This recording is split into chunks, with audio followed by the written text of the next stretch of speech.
আচ্ছা, আজকে আমরা একটা বেশ ইন্টারেস্টিং বিষয় নিয়ে কথা বলবো। আমরা যে রোজকার নামাজ পড়ি, সেটা কি আসলেই কোরআনে যে সালাতের কথা বলা হয়েছে ঠিক সেটাই? হ্যাঁ, এই প্রশ্নটা নিয়ে আমরা একটু গভীরে যাব। একটা ইউটিউব চ্যানেল আছে অনলি কোরআন রিসার্চ নামে। তাদের কিছু ভিডিওতে এই বিষয়ে বেশ কিছু যুক্তি তুলে ধরা হয়েছে। ঠিক।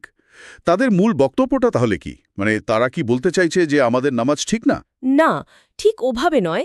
তারা আসলে বলছে কোরআন যেভাবে সালাত শব্দটা ব্যবহার করেছে তার মানেটা হয়তো আমরা এখন যেভাবে বুঝি, মানে শুধু আনুষ্ঠানিক নামাজ, তার থেকে বেশ ভিন্ন, হয়তো আরও ব্যাপক।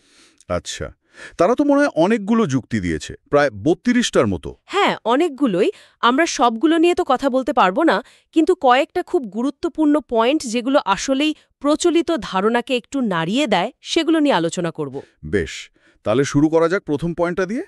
কোরআন তো নিজেকে বলছে সম্পূর্ণ, বিস্তৃত গ্রন্থ, তাই না?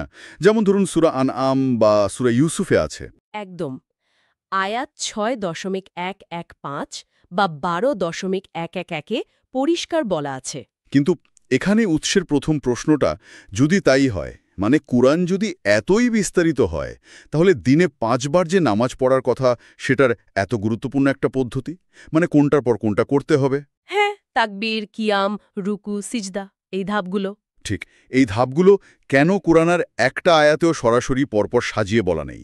অথচ দেখুন তালাক বা ধরুন ঋণ, এইসবের বেশ ডিটেলস কিন্তু আছে, যেগুলো হয়তো জীবনে একবারও লাগে না অনেকের। এটাই উৎস এই ব্যাপারটাকেই হাইলাইট করছে। তারা বলছে সালাত শব্দটা কোরআনে প্রায় ৮৩ বার এসেছে, কিন্তু এই যে প্রচলিত নামাজের কাঠামো, সেটা একবারও গুছিয়ে বলা হয়নি। হুম, কখনো রুকুর কথা আগে, কখনো সিজদার কথা, এটা তো ঠিকই। হ্যাঁ, উৎস বলছে এটা কি তাহলে পদ্ধতিগত কোনো নির্দেশনার অভাব? মানে আল্লাহ কি ইচ্ছে করেই বিস্তৃত পদ্ধতি দেননি, নাকি সালাতের অর্থটাই অন্য কিছু? ইন্টারেস্টিং। তাহলে উৎস অনুযায়ী সালাতের মানেটা কি হতে পারে, শুধু আনুষ্ঠানিক উপাসনা না হলে? উৎস বলছে সালাতের আবিধানিক অর্থ যদি দেখি, সেটার মানে হচ্ছে সংযোগ, যোগাযোগ স্থাপন, অনুসরণ করা বা কোনো কিছুর প্রতি গভীর মনোযোগ দেওয়া। এটা শুধু একটা রিচুয়াল নাও হতে পারে। সংযোগ? কার সাথে সংযোগ? অবশ্যই আল্লাহর সাথে, তার বিধানের সাথে। এই যুক্তির পক্ষে তারা সূরা নূরের ৪১ নম্বর আয়াতের কথা বলছে। আচ্ছা, ওই আয়াতে কি আছে? ওখানে বলা হচ্ছে আসমান জমিনের সব সৃষ্টি, এমনকি উড়ন্ত পাখিরাও আল্লাহর সালাত আর তাসবিহ করে, আর প্রত্যেকে নিজের সালাত জানে। পাখিরাও সালাত করে, কিন্তু আমরা তো তাদের নামাজ পড়তে দেখি না। ঠিক সেখানেই প্রশ্নটা। উৎস বলছে তাহলে পাখিদের সালাত মানে কি? এটা কি তাদের আল্লাহর নিয়ম মেনে চলা, তাদের সহজাত আনুগত্য? তাহলে মানুষের সালাতও কি শুধুই আনুষ্ঠানিক উপাসনা, নাকি আল্লাহর বিধান মেনে চলার বৃহত্তর একটা প্রক্রিয়া? তার মানে সালাত অনেক ব্যাপক একটা ধারণা হতে পারে। আচ্ছা, আর কোনো উদাহরণ আছে? হ্যাঁ, যেমন ধরুন যুদ্ধের সময়কার সালাত, সূরা বাকারার ৩২৯ নম্বর আয়াতে আছে। ও হ্যাঁ, ওই যে ভয় বা বিপদের সময়। ঠিক, তখন হেঁটে হেঁটে বা বাহনে চড়েও সালাত আদায় করার পারমিশন দেওয়া হয়েছে। এখন প্রশ্ন হল, আমরা যে নামাজ পড়ি তার রুকু, সিজদা, এগুলো কি হাঁটা অবস্থায় বা ঘোড়ার পিঠে বসে করা সম্ভব? না, তা তো সম্ভব না। মানে প্রচলিত নিয়মে তো সম্ভব না। তাহলে সেই অবস্থায় সালাত বলতে কি বোঝানো হচ্ছে? এটা কি তাহলে আল্লাহর শরণ, বা তার উপর ভরসা রাখা, বা অন্য কোনো উপায়ে সংযোগ রক্ষা করা? বেশ ভাবনার বিষয়। আর ওই যে শিশু ঈসায়ের ব্যাপারটা, ওটাও তো খুব স্ট্রাইকিং। হ্যাঁ, সূরা মারিয়ামের ৩১ নম্বর আয়াত। শিশু ঈসা আধা মায়ের কোলে থেকেই বলছেন আল্লাহ তাকে সালাত প্রতিষ্ঠা আর জাকাত আদায় নির্দেশ দিয়েছেন। একটা শিশু মায়ের কোলে, সে কিভাবে নামাজ পড়বে? উৎস ঠিক এই প্রশ্নটাই করছে। যদি সালাত মানে আমাদের জানা নামাজি হয়, তবে শিশু ঈসা আধা কিভাবে তা পালন করবেন? এটা কি তাহলে অন্য কিছু বোঝাচ্ছে, যেমন শিশুকাল থেকেই আল্লাহর বিধানের প্রতি দায়বদ্ধতা বা ভবিষ্যৎ মিশনের ইঙ্গিত? হুম, এবার একটু ঐতিহাসিক বা পদ্ধতিগত দিকে যাই। উৎস একটা বেশ কঠিন প্রশ্ন তুলেছে। মক্কা বিজয় হওয়ার আগে কাবার ভেতরে তো মূর্তি ছিল, তাই না? হ্যাঁ, প্রায় ৩৬০টা মূর্তি ছিল বলা হয়। তো উৎস প্রশ্ন করছে, নবী সাল্লাল্লাহু আলাইহি ওয়াসাল্লাম আর তার সঙ্গীরা তখন কি ওই মূর্তির দিকে ফিরেই নামাজ বা সালাত আদায় করতেন? বছরের পর বছর? এটা কিভাবে সম্ভব? এটা আসলে একটা গভীর প্রশ্ন, যার সহজ উত্তর হয়তো প্রচলিত ব্যাখ্যায় মেলে না। আরেকটা পয়েন্ট দেখুন, সূরা তওবার ৫ আর ১১ নম্বর আয়াত। সেখানে কি বলা হয়েছে? সেখানে অমুসলিম মুশরিকদের হত্যার নির্দেশ থেকে বাঁচতে হলে শর্ত দেওয়া হচ্ছে তওবা করতে হবে, সালাত কায়েম করতে হবে আর যাকাত দিতে হবে। আচ্ছা। উৎস এখানে দুটো প্রশ্ন তুলছে।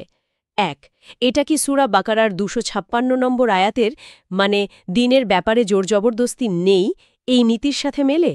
একটা দ্বন্দ্ব তো মনে হচ্ছে। আর দ্বিতীয় প্রশ্নটা আরও কঠিন। ধরুন কেউ প্রাণের ভয়ে বা চাপে পড়ে ইসলাম কবুল করল। সে তো নামাজের কিচ্ছুই জানে না, আর কুরআন যদি বিস্তারিত পদ্ধতি নাই দেয়, তাহলে সে হঠাৎ করে সালাত কায়েম করবে কিভাবে? কোথা থেকে শিখবে এত নিয়ম কানুন? এটাও তো ঠিক, মানে ইনস্ট্যান্টলি তো শেখা সম্ভব না। আচ্ছা, নামাজের ভেতরে আমরা যা পড়ি, যেমন আত্তাহিয়াতু বা দুরুদ শরীফ, এগুলো নিয়েও তো প্রশ্ন আছে। হ্যাঁ, উৎস বলছে এগুলো তো সরাসরি কোরআনের আয়াত না। এগুলোকে গায়রে মাতলু ওহি বা কোরআন বহির্ভূত ওহি বলা হলেও উৎস প্রশ্ন তুলছে সূরা ইউনুসের ৬১ নম্বর আয়াতের কথা বলে। সেখানে কি আছে? সেখানে সালাতে কুরআন থেকে তেলাওয়াত করার নির্দেশ আছে। তো প্রশ্ন হল, কুরআন পড়ার নির্দেশের মধ্যে কুরআন বহির্ভূত কিছু পাঠ করাটা কতটা সঙ্গত? এর সাথে শির্ক বা অংশীদারিত্বের একটা ব্যাপারও কি উঠে এসেছে? ঠিক, সূরা জিন আয়াত ১৮। আল্লাহ বলছেন, মসজিদগুলো আল্লাহর, তাই আল্লাহর সাথে আর কাউকে ডেকো না। একদম স্পষ্ট নির্দেশ। তো উৎস বলছে নামাজের মধ্যে যখন আমরা পড়ি আসসালামু আলাইকা আইয়ুহান নাবিয়্যু, মানে হে নবী, আপনার ওপর শান্তি বর্ষিত হোক, এটা কি সরাসরি নবীকে সম্বোধন করা বা ডাকা নয়? আর সেটা কি সূরা জিনের ওই আয়াতের নির্দেশের পরিপন্থী হয়ে যায়? এটা কি এক ধরনের শিরেক? খুবই সেন্সিটিভ কিন্তু গুরুত্বপূর্ণ একটা প্রশ্ন। অবশ্যই। এবার একটু হাদিস আর মাযহাবের প্রসঙ্গে আসি।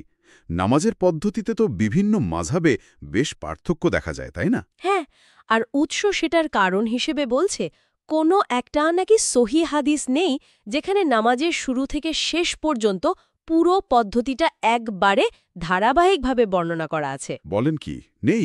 উৎসের এটাই দাবি, আর সেই জন্যই নাকি এত মত পার্থক্য।